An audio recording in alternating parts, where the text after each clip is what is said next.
കർണാടകയിലെ ക്ഷേത്ര പരിപാടിയിൽ ബി.ജെ.പി. എം.എൽ.എ. ഹരീഷ് പൂഞ്ച് നടത്തിയ വർഗീയ പ്രസംഗത്തിൽ ഖേദം പ്രകടിപ്പിച്ച് ക്ഷേത്ര കമ്മിറ്റി. സംഭവത്തിൽ ഖേദം പ്രകടിപ്പിച്ചുകൊണ്ട് പ്രദേശത്തെ മുസ്ലിങ്ങൾക്ക് ക്ഷേത്ര കമ്മിറ്റി കത്ത് നൽകി.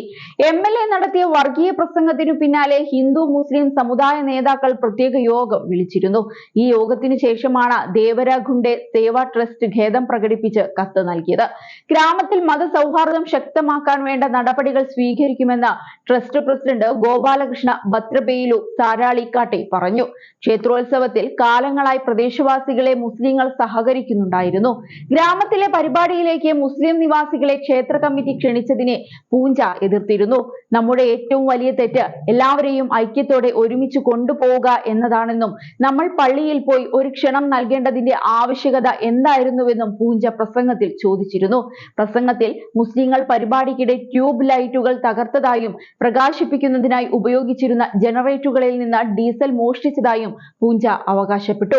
മംഗളൂരുവിൽ നടന്ന 2 കൊലപാതകങ്ങളെ തുടർന്ന് തീരദേശ ദക്ഷിണ കന്നഡ ജില്ലയിൽ വർഗീയ സംഘർഷം ഉണ്ടായതിനു പിന്നാലെയാണ് പൂഞ്ച വർഗീയ പ്രസംഗം നടത്തിയത്. പ്രാദേശിക മുസ്ലിം സമൂഹത്തിനെതിരെ ഇയാൾ മോഷണമടക്കം ആരോപിച്ചു. സംഭവത്തിൽ എം.എൽ.എക്കെതിരെ പോലീസ് കേസെടുത്തിരുന്നു. അതേസമയം വർഗീയ സംഘർഷാവസ്ഥ നിലനിൽക്കുന്ന ദക്ഷിണ കന്നഡ, ഉടുപ്പി ജില്ലകളിൽ വർഗീയതാ വിരുദ്ധ കർമ്മസേന രൂപീകരിക്കുമെന്ന് അറിയിച്ചിരിക്കുകയാണ് കർണാടക ആഭ്യന്തരമന്ത്രി ഡോക്ടർ ജി പരമേശ്വര. സമാധാനം നിലനിർത്തുവാനും അനിഷ്ട സംഭവങ്ങൾ ഒഴിവാക്കാനും നക്സൽ വിരുദ്ധ സേനയുടെ മാതൃകയിൽ ടാസ്ക് ഫോഴ്സ് രൂപീകരിക്കുമെന്നും ഒരാഴ്ചയ്ക്കകം സേന നിലവിൽ വരുമെന്നും അദ്ദേഹം വ്യക്തമാക്കി.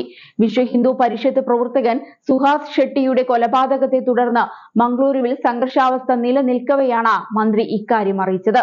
വർഗീയ ചുവയിൽ പ്രസംഗിക്കുകയോ പ്രചരണം നടത്തുകയോ ചെയ്യുന്നവർക്കെതിരെ കർശന നടപടിയെടുക്കാൻ പോലീസിന് നിർദ്ദേശം നൽകിയിട്ടുണ്ട്.